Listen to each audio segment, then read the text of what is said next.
Sveiki visi, šiandien su jumis aš Dordas.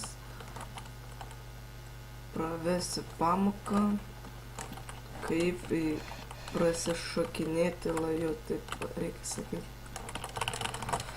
Na tai va, gal išeis paim 20 blokų.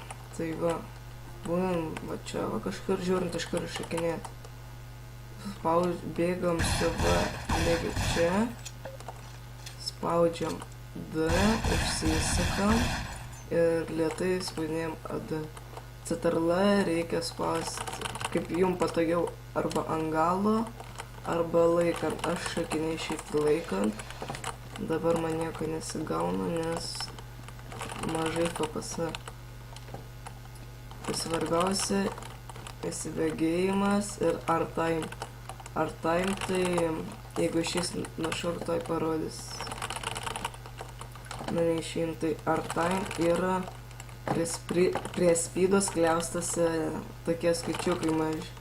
Jeigu daug R-time pagauna, tai daug ir nušoksit. Nu, čia mano pirmas video, tai nieko matot nelabai išeina.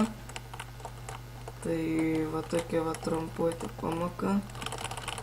Tai iki kito video, jis bus greit.